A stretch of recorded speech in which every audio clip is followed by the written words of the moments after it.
Emmanuel Macron a démenti, lundi 26 juin, toute scène de ménage avec sa femme, à la suite d'une vidéo virale sur Internet à son arrivée au Vietnam, assurant que le couple se chamaillait et plaisantait. Les images tournées dimanche soir par l'agence américaine Associated Press à l'aéroport de Hanoï montrent la porte de l'avion du président qui s'ouvre et la silhouette d'Emmanuel Macron qui apparaît encore à l'intérieur de l'appareil. À ce moment-là, les deux bras de Brigitte Macron surgissent, sans qu'on puisse la voir en entier, et elle porte vivement les deux mains au visage du président dans ce qui peut ressembler à un petit coup. Le chef de l'État semble surpris, mais se tourne rapidement pour faire un salut vers l'extérieur. Emmanuel Macron a appelé tout le monde au calme sur les interprétations de ces images. Nous sommes en train de nous chamailler et plutôt de plaisanter avec mon épouse et cela devient une espèce de catastrophe géoplanétaire où certains sont en train même d'avoir des théories pour expliquer tout ça, a déclaré le président à des journalistes en marge de sa visite d'État au Vietnam. L'image a circulé rapidement durant la nuit, notamment sur plusieurs comptes hostiles à Emmanuel Macron. Emmanuel Macron a dénoncé des réseaux qui sont assez tracés, avec comme alliés les Russes et les extrêmes en France. Après, on a des tas de comptes, anonymes ou pas, à qui le caramel monte à la tête, y compris des commentateurs d'actualité qui ont expliqué ce matin que j'avais une diplomatie d'hommes battus pour vous dire à quel point ce sont des fadas, a-t-il conclu. Après la diffusion de la vraie vidéo de sortie d'avion du couple présidentiel, de fausses vidéos, générées par IA, circulent. Elles mettent en scène Emmanuel et Brigitte Macron en train de se battre au moment de descendre de la passerelle d'embarquement. François Bayrou va demander un effort à tous les Français pour alléger la dette nationale. Le Premier ministre souligne ce mardi 27 mai qu'il demandera un effort à tous les Français alors que son gouvernement cherche 40 milliards d'euros pour le prochain budget. Depuis des décennies, on a laissé s'accumuler les déficits. On a laissé s'accumuler une montagne de dettes. Dès le début de son interview sur BFM TV RMC, François Bayrou alerte sur la situation budgétaire du pays. Le pays est en situation de surendettement et plus grave, la France est un pays qui produit moins que ses voisins. Tous les mois, on dépense 10% de plus que ce qu'il rentre dans les caisses. C'est une situation insupportable qui ne peut pas durer, dit-il. Le Premier ministre a jugé très durement ce mardi la situation actuelle des finances publiques.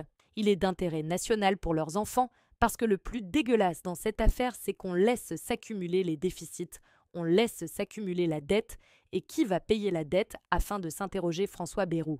C'est d'abord ceux qui sont au travail qui vont devoir assumer une charge accrue sur leurs revenus et ceux qui, au fil des générations, vont prendre leur place dans 10 ans, dans 20 ans, dans 30 ans. Alors que son gouvernement cherche 40 milliards d'euros pour le prochain budget, le Premier ministre confirme qu'au début du mois de juillet, je proposerai un plan aux Français sur 3 à 4 ans pour le redressement des comptes publics. Ce plan va demander des efforts à tous les Français, explique-t-il, mais un effort suffisant pour que la France sorte de cette situation. Je ne ciblerai pas une catégorie de Français à l'exclusion des autres. Au début du mois de juillet, je donnerai dans un plan d'ensemble les choix que nous faisons pour revenir en 3 ou 4 ans à un certain équilibre. Le chef du gouvernement n'a pas précisé les mesures envisagées. Il a dit cependant souhaiter que les partenaires sociaux puissent s'emparer de la question de la TVA sociale, consistant à compenser des baisses de cotisations pesant sur le travail par une augmentation de la TVA. Le gouvernement est prêt. Vous savez, j'avais évoqué l'idée d'un référendum sur le redressement des finances publiques, NDLR, qui est une décision du président de la République, et j'y crois, a dit le Premier ministre, qui cherche la prise de conscience des Français.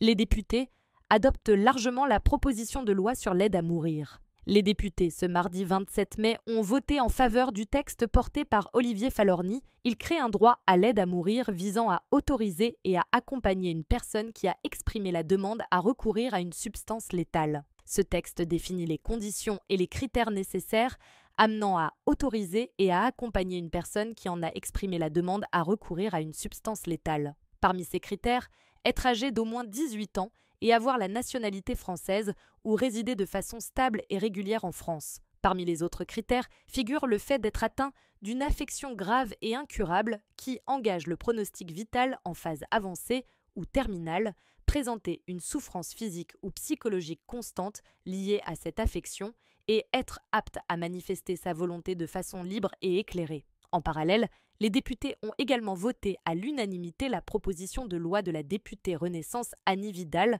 concernant l'accompagnement et les soins palliatifs, le deuxième volet législatif portant sur la fin de vie. Adoptée en première lecture au Palais Bourbon, la proposition de loi devra désormais en passer par la case Sénat, dominée par la droite, et le centre est moins acquis à cette réforme. Selon Catherine Vautrin, les sénateurs pourraient examiner le texte à l'automne avant un retour à l'Assemblée nationale début 2026.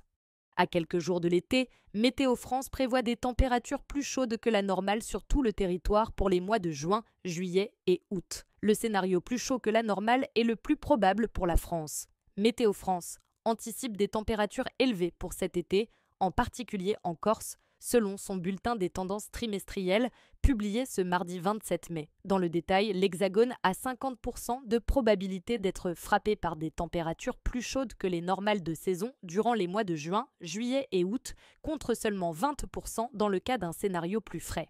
En Corse, les estimations sont encore plus significatives avec 60% de chances que l'été soit plus chaud que la normale, contre 10% dans le cas contraire. Si ces prévisions restent de l'ordre de la probabilité, elles s'efforcent cependant de déterminer les tendances attendues en moyenne sur le trimestre, indique Météo France. La température peut être considérée globalement sur la saison, mais un événement particulier, durant entre quelques jours et quelques semaines, ne peut être anticipé que quelques jours à l'avance, précise l'agence météorologique. La hausse de ces températures est principalement associée à la tendance du changement climatique sur l'Europe, rapporte Météo France. Elle sera probablement plus prononcée sur le bassin méditerranéen. Toutefois, des épisodes ponctuels plus frais ne sont pas exclus. Concernant les précipitations pour cet été, la probabilité d'un temps plus sec que la normale est établie à 33%, au même titre qu'un temps conforme ou plus humide que la normale. Aucun scénario n'est privilégié sur la France et une très large partie de l'Europe pour les pluies, détaille le bulletin. Ces tendances moyennes à 3 mois, mises à jour mensuellement, ne sont pas des prévisions et ne préjugent pas de canicule ou de record.